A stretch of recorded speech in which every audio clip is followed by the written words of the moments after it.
पश्चिम बंगालमध्ये आज भाजपच्या विधिमंडळ पक्षाची बैठक। सुवेंदू अधिकारींचं नाव आघाडीवर। अमित शहा आहेत पर्यवेक्षक। तर आज सत्ता स्थापनेचा दावा आणि उद्या नव्या सरकारचा शपथविधी।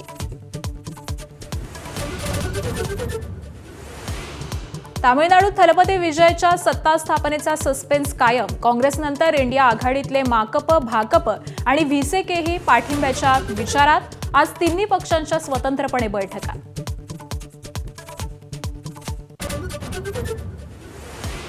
काँग्रेसचे केरळमध्ये मुख्यमंत्री आज निश्चित होणार। पर्यवेक्षकांचा रिपोर्ट हायकमांडला देणार।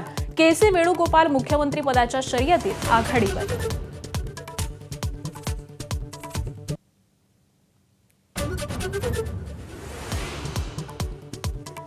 नाशिकच्या टीसीएस प्रकरणातील मुख्य आरोपी निदा खानला छत्रपती संभाजीनगरमधून अटक। एसआयटीनं घेतला निदा खानचा ताबा। निदा खानकडून मोबाईलसह काही तांत्रिक पुरावे जप्त। 2029 मध्ये सुनेत्रा पवारांनी मुख्यमंत्री व्हावं ही इच्छा। जय पवारांच्या वक्तव्यामुळे महायुतीमध्ये नव्या वादाची ठिणगी पडण्याची शक्यता। तर जय यांच्या वक्तव्यानंतर होय मुख्यमंत्रीच असा आशयाचा बॅनर बारामतीमध्ये झळकला। इराणनं हॉर्मुझमध्ये अमेरिकेच्या 3 युद्धनौकांवरती क्षेपणास्त्र हल्ला केल्यानं ट्रम्प संतापले। लवकरात लवकर करार करा, अन्यथा कठोर लष्करी कारवाई करू असा इशारा। पावसानं व्यत्यय आणलेल्या सामन्यात लखनौचा बंगळुरूवरती 9 धावांनी विजय। मिचेल मार्शचं आक्रमक शतक, लखनौचं आव्हान जिवंत।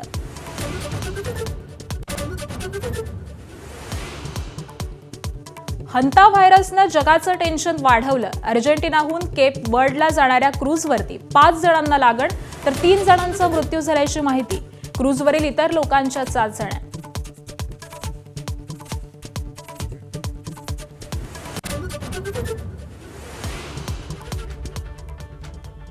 नमस्कार महाराष्ट्र, सुप्रभात। सकाळचे 7 वाजता आहेत। या बुलेटिनमध्ये आपलं स्वागत आहे। मी आकांक्षा जावडेकर। आपण पाहताय एबीपी माझा आणि बुलेटिनची सुरुवात करूयात एका मोठ्या बातमीने। नाशिकमधील टीसीएस कंपनीतील धर्मांतर प्रकरणी मोठी अपडेट समोर आली आहे। धर्मांतर प्रकरणामधील फरार आरोपी निदा खानला नाशिक गुन्हे शाखेकडून अटक करण्यात आली आहे। निदा खान हिचा अटकपूर्व जामीन फेटाळल्यानंतर पोलिसांनी तिला छत्रपती संभाजीनगरमधून अटक केलेली आहे। छत्रपती संभाजीनगरच्या नारेगाव परिसरामधील कैसर कॉलनीमधील एका फ्लॅटमधून तिला ताब्यात घेण्यात आलंय। दरम्यान गेल्या 20 दिवसांपासून निदा खानचा शोध सुरू होता। निदा खानवरती धार्मिक भावना दुखावणं तसंच बलात्कार आणि लैंगिक शोषण प्रकरणामधील आरोपींना मदत करणं हे आरोप आहेत।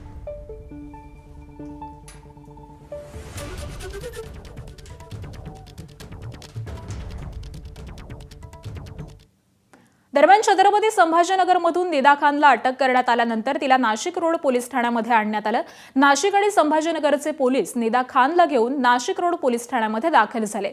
यानंतर निदा खानवरती अटकेची कारवाई करण्यात आली आहे। नाशिक रोड पोलीस ठाण्यामध्ये रात्री उशिरापर्यंत ही संपूर्ण कारवाईची कायदेशीर प्रक्रिया सुरू होती। दरम्यान पुढील तपासासाठी निदा खानला एसआयटीच्या ताब्यात देण्यात आलंय। तसंच या प्रकरणी आतापर्यंत 4 आरोपींना अटक करण्यात आलेली आहे आणि याचा आढावा घेतलाय आमचे प्रतिनिधी शुभम बोडके यांनी। पाहूयात। नाशिकमधल्या टीसीएस प्रकरणामधली जी मुख्य सूत्रधार म्हणून जी महिला आरोपी होती निदा खान, हिला नाशिकच्या गुन्हे शाखेच्या पथकानं छत्रपती संभाजीनगरमधून अटक केलेली आहे। आपण जर या ठिकाणी पाहिलं तर नाशिक गुन्हे शाखेचं जे पथक आहे ते जे संभाजीनगरला गेलेलं होतं ते आता नाशिकच्या नाशिक रोड पोलीस स्टेशनमध्ये या ठिकाणी निदा खानला घेऊन आलेलं आहे।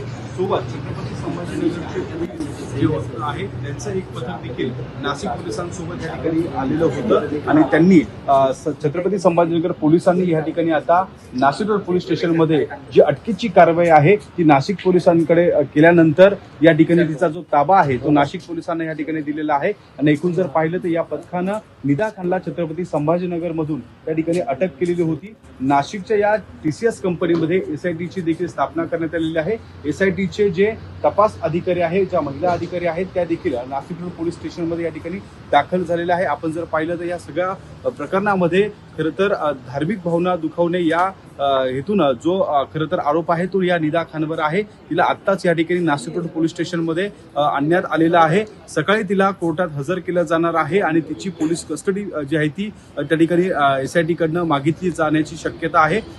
शुभम बोडके, ABP माझा, नाशिक. नाशिकच्या TCS प्रकरणी निदा खानला अटक केल्यानंतर नाशिक रोड पोलीस ठाण्यामध्ये तिची प्राथमिक चौकशी सुरू आहे. दरम्यान पोलिसांनी तिच्या ताब्यातून 2 स्मार्टफोनसह काही महत्त्वाचे तांत्रिक पुरावे हे जप्त केल्याची माहिती समोर येते. या मोबाईलमधून तपासासाठी महत्त्वाचे धागेदोरे मिळण्याची शक्यता आहे.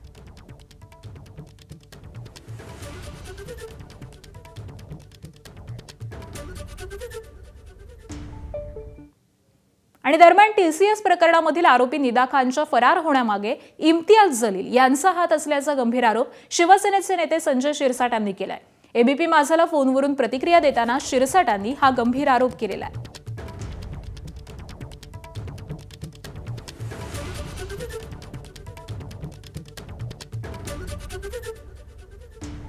निदा खानला पाठिंबा कोणी दिला होता? MIM दिला होता ना. त्या इम्तियाज जलीलनी बोलला होता ना, भाषणं केली होती ना. मुंब्राच्या प्रकरणामध्ये त्या इम्तियाज जलीलने भाषणं केली होती ना. ज्यांनी या प्रकरणाला हवा देत आहेत तर यांनी जाणून बुजून हे एक रॅकेट आहे. एक लक्षात घ्या, निदा खान हा मोहरा आहे, एक छोटासा मोहरा आहे तो. असे प्रकरण करणाऱ्याचं पूर्ण जाळं या महाराष्ट्रामध्ये ठिकठिकाणी विणलं गेलेलं आहे. तुम्ही नगरला बघा, नगरला किती मुली दर महिन्याला जातात. पुण्याचं तसंच प्रकरण आहे, संभाजीनगरचं प्रकरण आहे, नाशिकचं आता उघडकीस आलेलं आहे. असे जे आपल्याला माहीत नसतात असे सुद्धा अनेक प्रकरणं आहेत ज्यांचं जाळं ह्या लोकांनी विणलेलं आहे. म्हणून याचा तपास करताना मी मुख्यमंत्री साहेबांकडे सुद्धा मागणी करणार आहे. यासाठीची मागणी करणार, परंतु ही मागणी करणार आहे की यांचे मास्टर माइंडला पहिलं आतमध्ये घ्या. ह्या बळीच्या बगारा आहेत, यांना हे मोहरे आहेत, हे चिल्लर मोहरे आहेत. मेन सूत्रधार अटक झाला पाहिजे ही माझी प्रमुख मागणी असणार आहे. आणि यानंतर बुलेटिनमध्ये महत्त्वाच्या बातम्यांचा वेगवान पद्धतीने आढावा घेऊयात मॉर्निंग प्राईम टाइम मधून.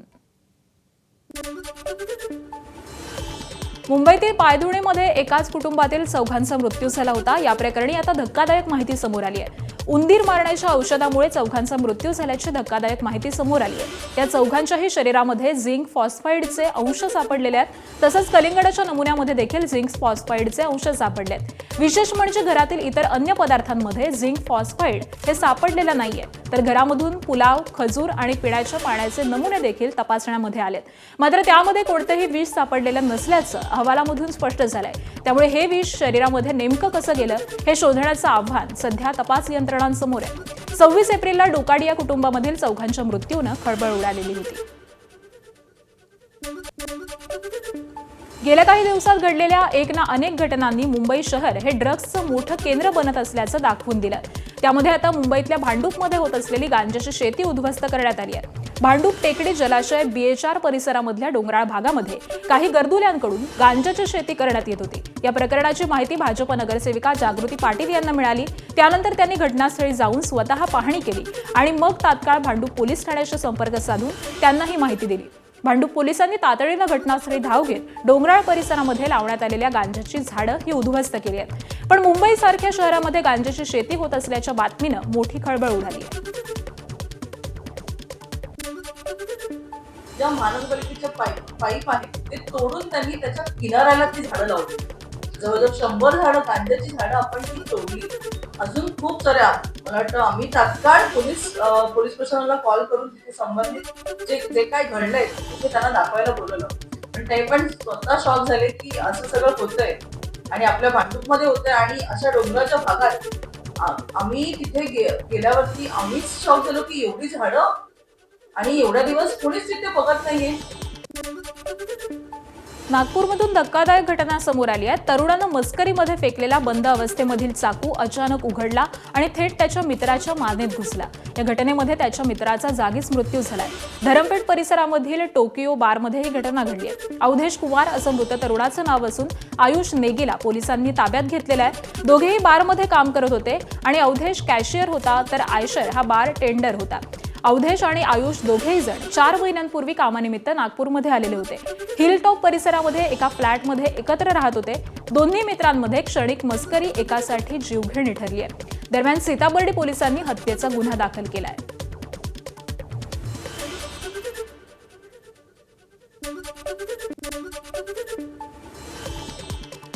नागपूरच्या मानकापूर परिसरामध्ये नातेसंबंधांना काळीमा फासणारी धक्कादायक घटना समोर आली आहे. 26 वर्षीय विवाहित महिलेचं सावत्र मुलानं वारंवार लैंगिक शोषण केल्याची धक्कादायक घटना घडली आहे. आरोपीनं जीवे मारण्याची धमकी देत अत्याचार केल्याचा दावा पीडितेनं केलाय. तसंच या प्रकाराची माहिती पीडितेनं आपल्या पतीला दिल्यानंतर त्याने देखील प्रकरण दडपण्याचा प्रयत्न केल्याचा आरोप करण्यात आलाय. सततच्या अत्याचाराला कंटाळून अखेर पीडित महिलेनं धाडस करून मानकापूर पोलीस ठाण्यात तक्रार दाखल केली. पोलिसांनी आरोपी सावत्र मुलाविरोधामध्ये गुन्हा नोंदवलेला असून आरोपीचा शोध सुरू झालाय. तर सध्या पीडित 4 महिन्यांची गर्भवती असल्याचीही माहिती आहे. अंबरनाथ महापालिकेमध्ये शिवसेनेचे गट वैध ठरलेला आहे. जिल्हाधिकाऱ्यांनी शिवसेनेच्या 32 नगरसेवकांचा गट हा वैध ठरवलेला असून उपनगराध्यक्ष सदाशिव पाटील यांच्यासह राष्ट्रवादीच्या 4 नगरसेवकांना मोठा दिलासा मिळालाय. नगराध्यक्ष भाजपचा असला तरी उपनगराध्यक्ष पदासाठी 30 आकड्यांची जादू गाठणं हे आवश्यक होतं आणि कागदावरती 31 संख्याबळ असल्यामुळे भाजपचा उपनगराध्यक्ष होणं निश्चित मानलं जात होतं. मात्र ऐनवेळी राष्ट्रवादीच्या 4 नगरसेवकांनी भाजपची साथ सोडली आणि शिवसेनेला पाठिंबा दिला. त्यामुळे शिवसेनेचं संख्याबळ हे 32 वरती पोहोचलं आणि भाजपच्या हातामधून उपनगराध्यक्ष पद हे निसटलं. यानंतर भाजपनं आक्रमक पवित्रा घेत आपलाच गट अधिकृत असल्याचा दावा केला आणि जिल्हाधिकाऱ्यांकडे धाव घेतली. राष्ट्रवादीच्या 4 नगरसेवकांनी व्हीप मोडल्याचा आरोप भाजपनं केला. याबाबतचा निकाल जिल्हाधिकाऱ्यांनी काल जाहीर केलाय. यामध्ये शिवसेनेच्या 32 नगरसेवकांचा गट हा वैध ठरवलाय. येणाऱ्या भविष्यामध्ये सगळे जे काही महत्त्वाचे निर्णय आहेत हे फक्त शिवसेनाच करू शकते, कारण की ज्याच्याकडे मेजॉरिटी आहे तोच निर्णय घेऊ शकतो शहरामध्ये. आणि मला वाटतं मी नगराध्यक्ष मॅडम आणि माझे मित्र प्रदीप पाटील यांनाही सांगेल का कुठंतरी आपण खेळीमेळीच्या वातावरणामध्ये ह्या शहराचा विकास कसा होईल त्याच्यावर याच्यापुढं आपण सगळ्यांनी मिळून लक्ष दिलं पाहिजे. आणि हा सत्यमेव जयते हा अंबरनाथकरांचा विजय आणि शिवसेना शहर शाखा शिवसेना प्रमुख शिवसेना शहर शाखेचा निकाल आहे हा. मी त्यांना सगळ्यांना हा अर्पित करतो. 4 नगरसेवक आपला गट सोडून दुसऱ्या गटात 30 दिवसाच्या आत जाऊ शकतात. म्हणून उपनगराध्यक्ष आणि शिवसेना राष्ट्रवादीचे 3 कॉप नगरसेवक हे अंबरनाथमध्ये झालेत. हा विजय सत्याचाच आहे. आमचे खासदार डॉक्टर श्रीकांत शिंदे, माननीय एकनाथ शिंदे साहेब हे कुठलीही चुकीचं काम करणार नाहीत, म्हणून हा विजय प्राप्त झालेला आहे असं मला वाटतं. महाराष्ट्र सरकारच्या प्रस्तावित धर्मस्वातंत्र्य विधेयकाविरोधामध्ये मुंबई उच्च न्यायालयाच्या नागपूर खंडपीठात जनहित याचिका दाखल करण्यात आली. या विधेयकामधील काही तरतुदी संविधानाविरोधी असून धार्मिक स्वातंत्र्य आणि समानतेच्या मूलभूत अधिकारांवरती गदा आणणाऱ्या असल्याचा दावा याचिकाकर्त्यांनी केला. जबरदस्तीच्या धर्मांतरांना आळा घालण्यासाठी सरकारनं हे विधेयक आणलेलं असलं तरी धर्मांतराची व्याख्या अस्पष्ट असल्याचा आक्षेप देखील या याचिकेमधून करण्यात आला. या प्रकरणी शुक्रवारी सुनावणी अपेक्षित असून न्यायालयाकडून विधेयकाच्या वैधतेची तपासणी करण्याची मागणी ही सध्या करण्यात आली आहे. पश्चिम बंगालमध्ये सत्तांतर झाल्यानंतर नवीन सरकार स्थापन करण्यासाठी जोरदार प्रयत्न सुरू आहेत. नवीन नेता निवडण्यासाठी आज कोलकाता इथं भाजप विधिमंडळ पक्षाची बैठक बोलावण्यात आली आहे. दुपारी 4 वाजता बैठकीला सुरुवात होणार आहे. केंद्रीय गृहमंत्री अमित शहा, ओडिशाचे मुख्यमंत्री मोहन चरण मांझी या बैठकीला निरीक्षक म्हणून उपस्थित राहतील. तर अमित शहा रात्रीच बंगालमध्ये दाखल झालेले आहेत. पश्चिम बंगालमधील नवीन सरकारचा शपथविधी सोहळा दुसऱ्या दिवशी म्हणजे उद्या 9 मे रोजी होणार आहे.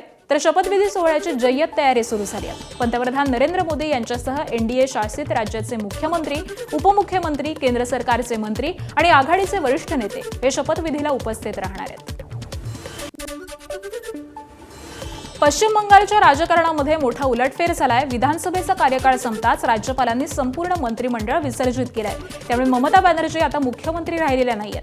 विधानसभा निवडणुकीमध्ये तृणमूल काँग्रेसचा पराभव झाल्यानंतर ममता बॅनर्जी यांनी राजीनामा देणार नसल्याची भूमिका घेतली होती. त्यामुळे पश्चिम बंगालमध्ये अभूतपूर्व पेच प्रसंग निर्माण झाला होता.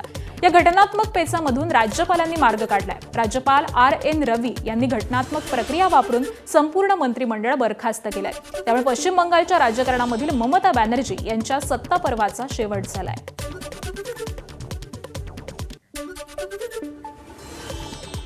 आणि यानंतर पुढची बातमी आहे तामिळनाडूमधून. तामिळनाडूमध्ये अशक्यप्राय राजकीय समीकरण जुळणार का असा सवाल उपस्थित होतोय, कारण द्रमुकच्या पाठिंब्यानं अण्णा द्रमुक सत्ता स्थापनेची शक्यताही व्यक्त केली जाते. अण्णा द्रमुकचे नेते पलानीस्वामी आज राज्यपालांना भेटण्याची शक्यता देखील आहे. अण्णा द्रमुक पाठिंबा मागतंय अशी स्टॅलिन यांची आमदारांना माहिती असल्याची सूत्रांकडून माहिती मिळते. माकप, भाकप आणि व्हीसीके या मित्रपक्षांची स्टॅलिन यांची चर्चा सुरू आहे अशी देखील माहिती समोर येते. तर माकप, भाकप आणि व्हीसीकेचे प्रत्येकी 2 असे 6 आमदार आहेत आणि माकप, भाकप आणि व्हीसीके हे टीव्हीकेला पाठिंबा देण्याचा विचार सध्या करतायत. द्रमुककडे 59 तर अण्णा द्रमुकसह एनडीएकडे 53 आमदार आहेत आणि त्यामुळे यांची युती होऊन सत्ता स्थापन केली जाणार का हे पाहणं आता अत्यंत महत्त्वाचं ठरणार आहे.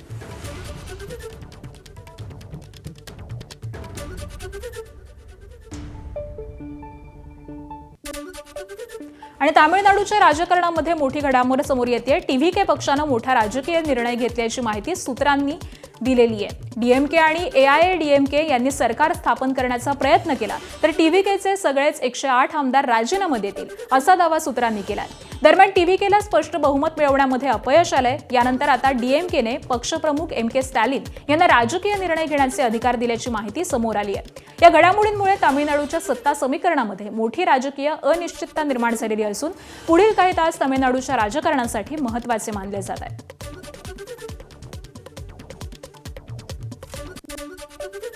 आणि दरम्यान डीएमकेचा मित्रपक्ष असलेल्या व्हीसीकेने टीव्हीकेला पाठिंबा द्यायचा की नाही हे ठरवण्यासाठी आज आपल्या पदाधिकाऱ्यांची बैठक बोलावली आहे. पक्षाचे प्रमुख थोल थिरुमावलवन यांच्या अध्यक्षतेखाली ही बैठक होणार आहे. तर विदुथलाई चेरुथैगल काची म्हणजेच व्हीसीकेनं 2 जागा जिंकलेल्या आहेत. तामिळनाडू विधानसभेमध्ये 234 सदस्य असून सरकार स्थापन करण्यासाठी 118 जागांची आवश्यकता आहे. विजय यांच्या टीव्हीके पक्षानं निवडणुकीमध्ये 108 जागा जिंकलेल्या आहेत. तर विजय यांनी 2 जागांवरती निवडणूक लढवलेली होती आणि दोन्ही जागा जिंकल्यामुळे त्यांना 1 जागा सोडावी लागेल, ज्यामुळे त्यांच्या जागांची संख्या ही 107 आहे. काँग्रेसच्या 5 आमदारांचा पाठिंबा मिळून देखील ही संख्या केवळ 111 होतीये. याचा अर्थ बहुमतासाठी त्यांना अजून 7 जागा कमी आहेत, म्हणून हे एक मोठं आव्हान असणार आहे. नाशिकच्या टीसीएस प्रकरणातील मुख्य आरोपी निदा खानला छत्रपती संभाजीनगरमधून अटक. एसआयटीनं घेतला निदा खानचा ताबा. निदा खानकडून मोबाईलसह काही तांत्रिक पुरावे जप्त.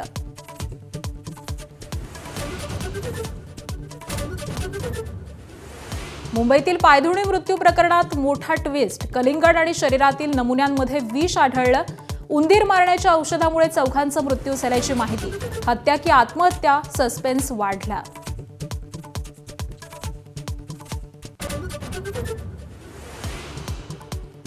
दोन 2029 मध्ये सुनेत्रा पवारांनी मुख्यमंत्री व्हावं ही इच्छा. जय पवारांच्या वक्तव्यामुळे महायुतीमध्ये नव्या वादाची ठिणगी पडण्याची शक्यता.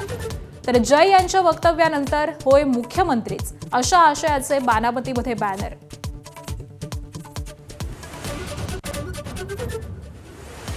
पश्चिम बंगालमध्ये आज भाजपच्या विधिमंडळ पक्षाची बैठक. सुवेंदू अधिकारींचं नाव आघाडीवर.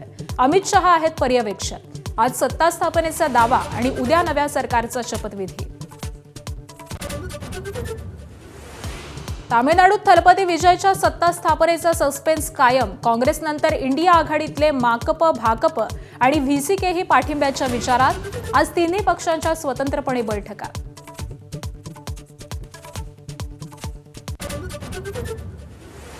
काँग्रेसचे केरळमधले मुख्यमंत्री आज निश्चित होणार. पर्यवेक्षकांचा रिपोर्ट हायकमांडला देणार.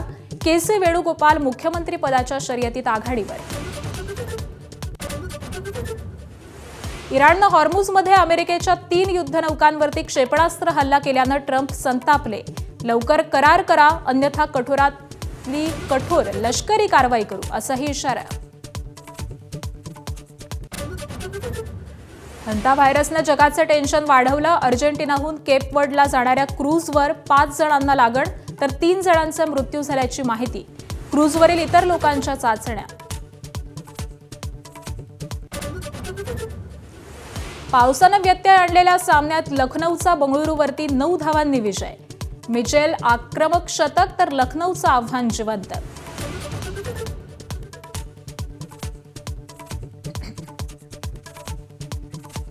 Headlines brought to you by चितळेंची बाकरवडी, एकदम खास कारण चवीला भारी आणि पाम ऑइल अजिबात नाही. हेडलाईन्स नंतर बुलेटिनमध्ये आपलं पुन्हा एकदा स्वागत आहे आणि एक मोठी बातमी पाहूयात.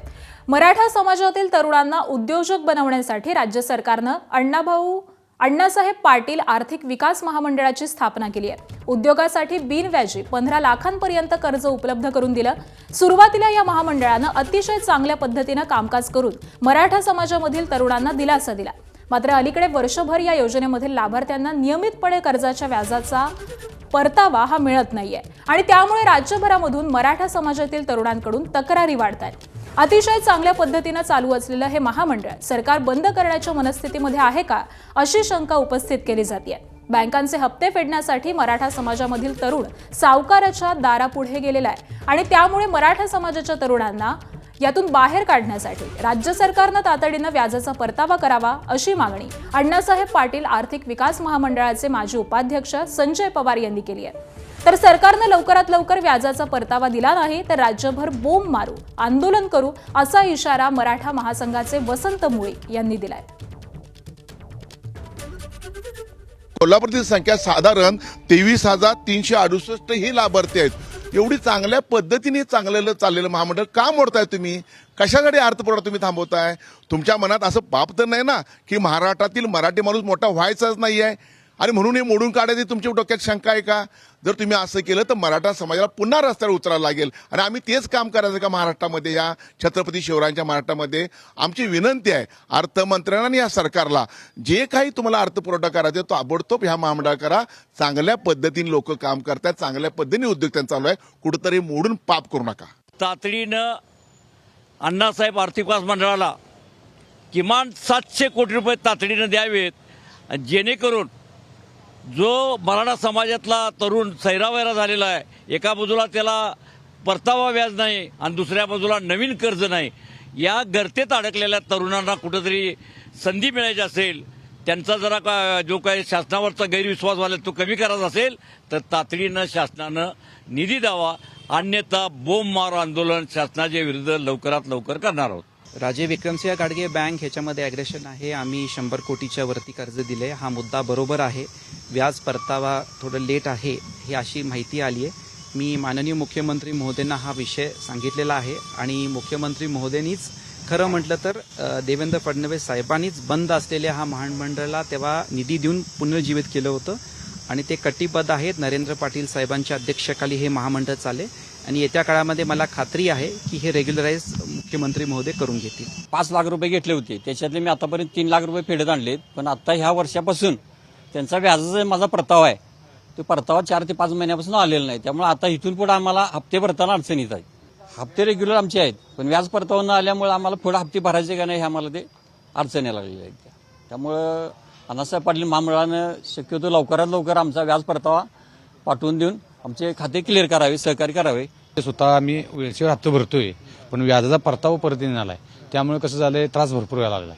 मग ते पैसे जोडणं आपल्याला करावं लागते ना महिन्याला. समजा 17 तारीख आता व्याजाची आहे भरायचा आहे, पण ते 17 तारखेला तिथे पैसे जमा करायला पाहिजे. आता आम्ही 3-3 महिन्याचं करतोय पण आम्ही पैसे व्याज हे हप्ता भरतोय ना, पण त्यांचा व्याजाचा परतावा परत येऊन आलाय, पण ते वेळेवर यावं एवढी नंबर म्हणजे बाकी काय. सरकार, मुख्यमंत्री या योजनेमध्ये सकारात्मक आहेत, परंतु MDला कुणी सांगितलेलं आहे, कुणाच्या बोलण्यावरती चाललेलं आहे आणि मराठा समाजाचं नुकसान करण्यासाठी भविष्यात त्याला कुठे चांगली पोस्टिंग मिळणार आहे का, त्याच्यासाठी तो मराठा समाजाचं वाटोळं करतोय का, हा प्रश्नचिन्ह आहे. वारंवार पत्रव्यवहार केलेले आहेत, मुख्यमंत्र्यांच्या लक्षात आणून दिलेले आहेत.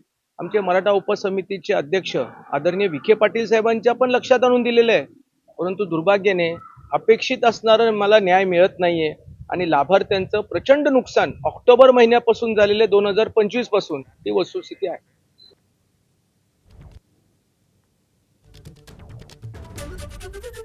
आणि यानंतर कर्ज मंजुरीचं नेमकं वास्तव काय आहे आपण जाणून घेऊयात. राज्यामध्ये नोंदणीकृत अर्जदारांची संख्या 4,22,000 आहे.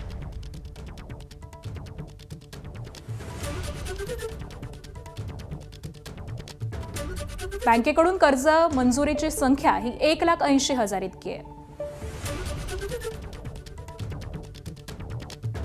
त्याबरोबरच बँकेकडून 18,222 कोटींची कर्ज वितरित करण्यात आली आहेत.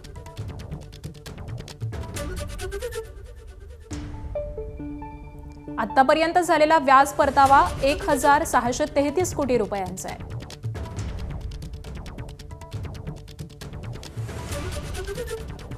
महामंडळाची सरकारकडे 400 कोटींची मागणी आहे.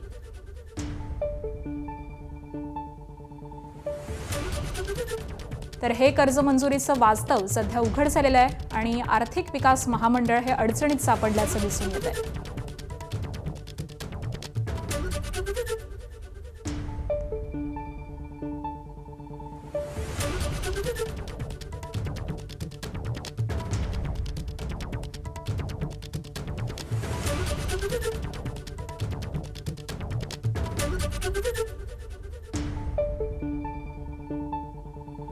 आर्थिक विकास महामंडळ हे निधी अभावी अडचणीत सापडल्याचं चित्र सध्या राज्यामध्ये दिसून येत आहे आणि याच अडचणीतून बाहेर पडण्यासाठी सरकारकडे 400 कोटींची मागणी देखील करण्यात आली आहे. आणि पुढची बातमी पाहूयात. मागील 4 वर्ष प्रशासक नसल्यामुळे नालेसफाईची पाहणी एकनाथ शिंदे तर कधी आशिष शेलार करत होते. मात्र आता निवडणुका झाल्यानंतर मुंबईतल्या नालेसफाईची पाहणी करण्यासाठी महायुती विरोधक या सगळ्यांमध्ये चढाओढ लागलेली पाहायला मिळते. विरोधी पक्षनेता किशोरी पेडणेकर यांनी काही दिवसांपूर्वी नालेसफाईची पाहणी केली. मुंबई महापालिकेच्या महापौर रितू तावडे यांनी सुद्धा विविध ठिकाणी जाऊन नालेसफाईचं काम कसं सुरू आहे याचा आढावा घेतला. महापौर रितू तावडे यांनी आपल्या सहकारी पक्ष असलेल्या शिवसेनेच्या उपमहापौर संजय घाडी यांना सोबत घेतलं नाही किंवा निमंत्रण दिलं नाही. त्यामुळे त्यांनी सुद्धा आपल्या नालेसफाईचा वेगळा दौरा केला.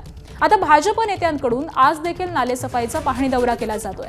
त्यामुळे सत्तेमध्ये असू द्यात किंवा मग विरोधात असू द्यात, सगळेच पक्ष नालेसफाईच्या पाहणी दौऱ्याच्या निमित्तानं आपलं काम जनतेपर्यंत पोहोचवण्याचा किंवा मग आपलं अस्तित्व दाखवण्याचा प्रयत्न करताना पाहायला मिळतात.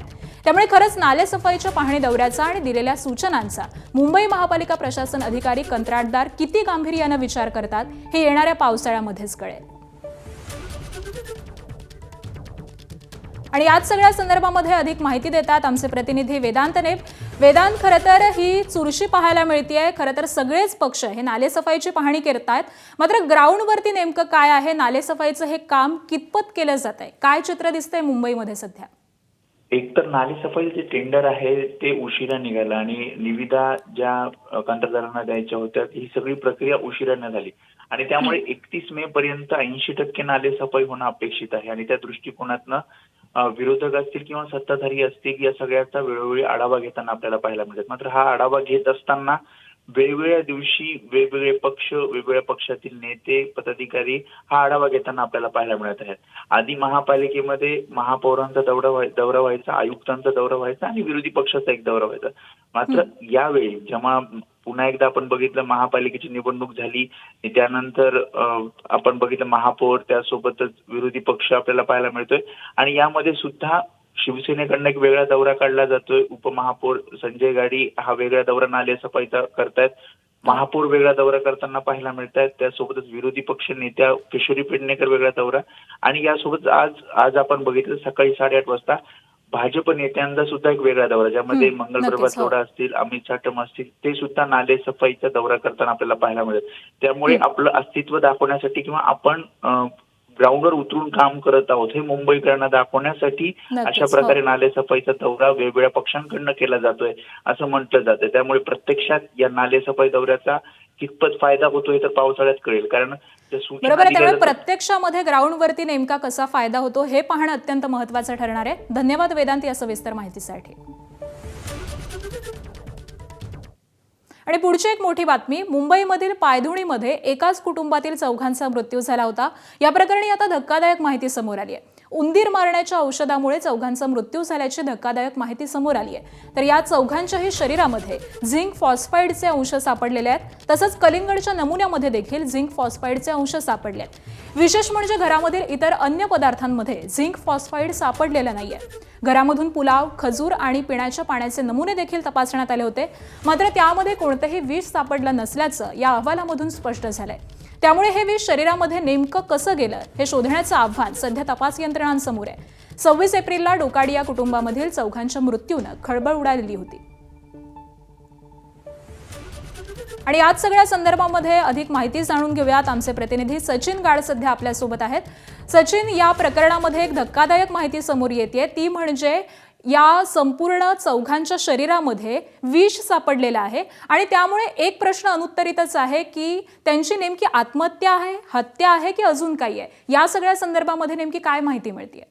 नक्कीच आकांक्षा 26 एप्रिलला पाचगणीतील एका कुटुंबातील चौघांचा मृत्यू झाल्याने अगदी काही तासांच्या अंतरात या चौघांचा मृत्यू झाला. मोठी खळबळ उडालेली होती. सुरुवातीला त्यांनी मृत्यूपूर्वी कलिंगड खाल्ल्याने कलिंगडातील भेसळ याला जबाबदार असल्याची शक्यता वर्तवली जात होती. मात्र एफडीएच्या अहवालामध्ये कलिंगडात कोणत्याही प्रकारची भेसळ ही सापडलेली नव्हती. काल एफएसएलचा अहवाल पोलिसांना प्राप्त झालेला आहे आणि त्यामध्ये या चौघांच्याही शरीरातून झिंक फॉस्फेट जे उंदीर मारण्याच्या विषयामध्ये वापरलं जातं त्याचे अंश सापडलेले आहेत. त्यासोबतच कलिंगडात देखील सापडले. त्यामुळे त्यांच्या मृत्यूला उंदराचं औषधच जबाबदार असल्याचं आता स्पष्ट झालेलं आहे. मात्र आता हे उंदीर मारण्याचं औषध त्या कलिंगडाला लागलं कसं, ते कोणी लावलं का? कारण आपण याआधी देखील बघितलेलं आहे की अनेक आत्महत्यांच्या प्रकरणामध्ये उंदीर मारण्याचं औषध वापरलं जातं. त्यामुळे हा आत्महत्येचा प्रकार आहे की मग त्यांचा घातपात करण्यात आला आहे त्या दृष्टीने पोलिसांनी तपास सुरू केलेला आहे. त्यासोबतच आता याची नेमकी कारणं काय असेल याचं देखील शोध घेण्याचं एक मोठं आव्हान पोलिसांसमोर असेल. आकांक्षा, अगदी धन्यवाद सचिन या सगळ्या सविस्तर माहितीसाठी. सध्या आंब्याचा मोसम आहे आणि नवी मुंबईमधल्या एपीएमसी मार्केटमध्ये गेल्या महिनाभरापासून आंब्याची आवक वाढली आहे. पण त्यातील हिरवे आंबे हे चक्क रसायनांची फवारणी करून पिकवले जात असल्याचा धक्कादायक प्रकार हा उघडकीस आलेला आहे. कोकणातील हापूस आणि दक्षिण भारतामधील आंब्यांच्या मिळून रोज साधारण 50 ते 60 हजार पेट्यांची नवी मुंबईमध्ये आवक होतीये. बाजारामध्ये असलेले हिरवे आंबे लवकर पिकावेत म्हणून काही व्यापारी त्या आंब्यांवरती रसायनांची फवारणी करत असल्याचं आढळून आलंय.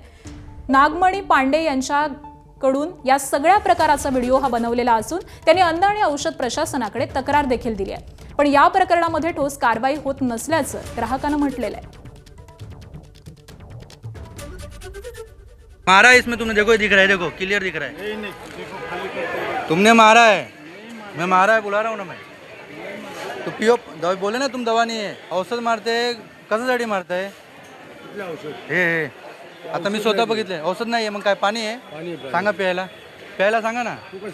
हा तेच बोलतो ना, केमिकल आहे मी बोलतो ना. काय केमिकल मला काय प्रॉब्लेम नाही. गव्हर्नमेंट अप्रूव्हल आहे. बस बस. काय तुमचं नाव? गव्हर्नमेंट अप्रूव्हल आहे ते आम्हाला माहित. हे बघा, हे आहे, हे साहेब बोलतात गव्हर्नमेंट अप्रूव्हल केलं केमिकल मारण्यासाठी आंब्यावर आणि हे माणूस मारतोय. ठीक आहे.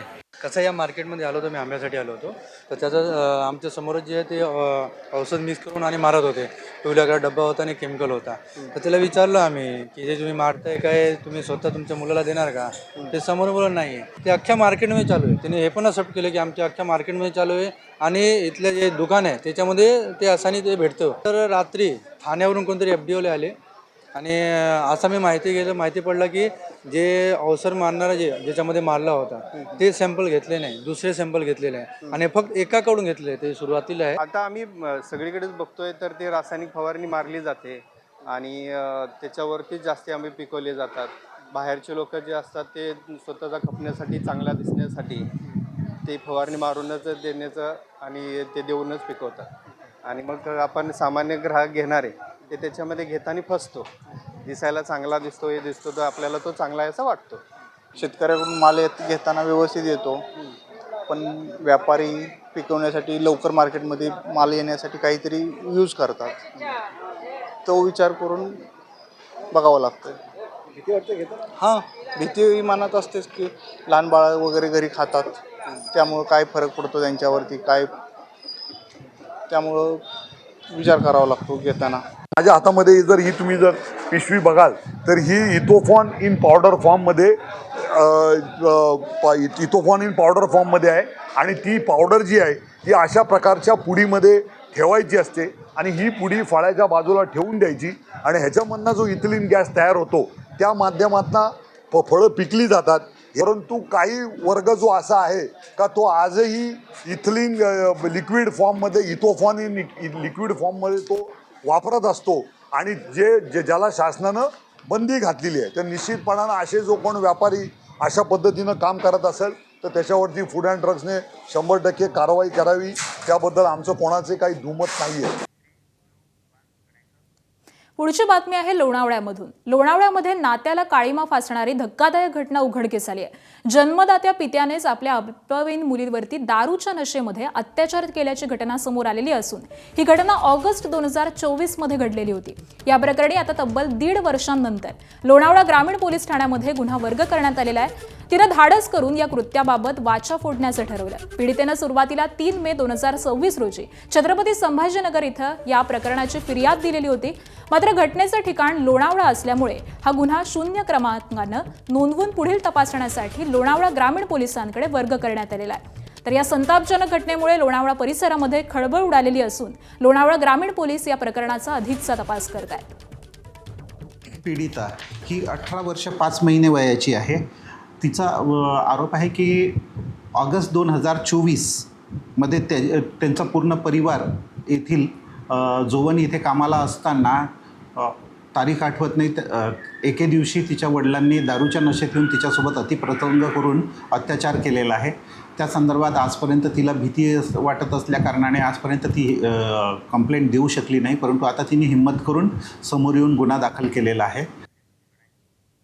मनोहर भोसलेनंतर माढ्यामधील दुसरा बोंधूबाबा पोलिसांच्या जाळ्यात अडकलाय. आडेगाव इथल्या वीरकर महाराजाला पहाटे पोलिसांनी अटक केली आहे. माढ्यामधील आडेगाव इथं नाना महाराज उर्फ गुरु माऊली वीरकरनं बोंधुगिरी करून बस्तान बसवलेलं होतं. तर मोठमोठे राजकीय नेते या बोंधूच्या भजनी लागलेले होते.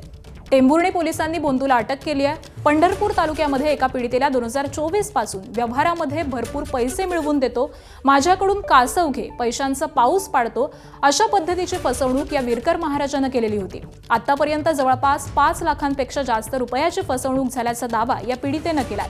तर टेंभुर्णी इथं 2,35,000 रुपयांच्या फसवणुकीची तक्रार दाखल झाल्यावरती वीरकर याच्यावरती गुन्हा दाखल करण्यात आला. पोलिसांनी गुरुमाऊली वीरकर आणि त्याचा मोठा भाऊ विकास वीरकर यांना आडेगाव इथल्या आश्रमामधून आता ताब्यात घेतलेलं आहे.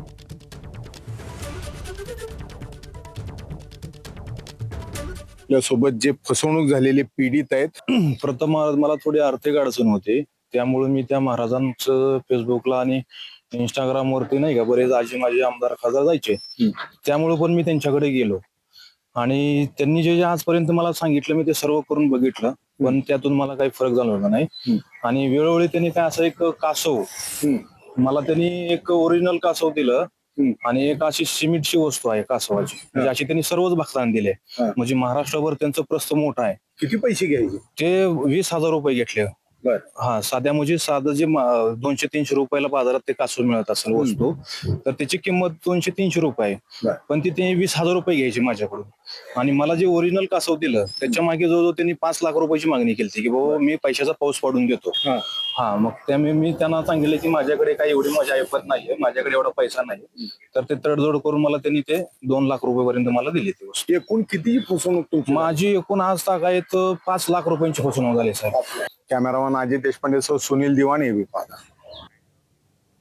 आणि यानंतर बुलेटिनमध्ये महत्त्वाच्या बातम्यांचा वेगवान आढावा घेऊयात. नंदुरबार जिल्ह्यातील नवापूर इथल्या आणखी 3 पोल्ट्री फार्मचे बर्ड फ्लू अहवाल पॉझिटिव्ह आलेले आहेत. यापूर्वी 3 पोल्ट्री फार्मचे अहवाल पॉझिटिव्ह आल्यानंतर परिसरामधील 9 पोल्ट्री फार्ममधील साधारण 2,47,000 कोंबड्यांचं कलिंग करण्यात आलं. आता आणखी 3 पोल्ट्री फार्मचे अहवाल हे पॉझिटिव्ह आल्यामुळे पुन्हा मोठ्या प्रमाणावरती कलिंग ऑपरेशन राबवण्यात येणार आहे. पोल्ट्रीपासून 1 किलोमीटर रेडियसमध्ये आजपासून पुन्हा कलिंग ऑपरेशन सुरू होणार असून जवळपास 4 लाख कोंबड्यांची कलिंग केली जाणार असल्याचा अंदाज आहे. तर आतापर्यंत 9 पोल्ट्री फार्ममधील तब्बल 2,47,000 पक्ष्यांचं कलिंग हे करण्यात आलंय. पुढची बातमी पाहूयात. मुंबईच्या गोवंडीमधील शिवाजीनगर बेस्ट डेपोमधून लाखो रुपये किमतीचे 10 चार्जिंग गन पॉइंट चोरीला गेल्याची धक्कादायक बाब समोर आली आहे.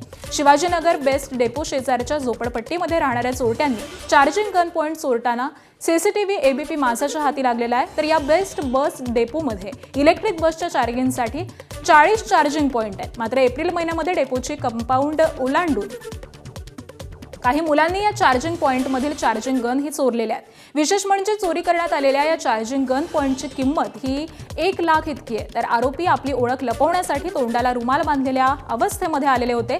तर या आरोपींना रोखण्यासाठी एक सुरक्षा रक्षक पुढे गेला तर सुरक्षा रक्षकावरतीच आरोपींनी दगड मारल्याचं सांगितलेलं आहे. तर या घटनेची गंभीर दखल आता बेस्ट समितीच्या बैठकीमधून घेण्यात आली आहे.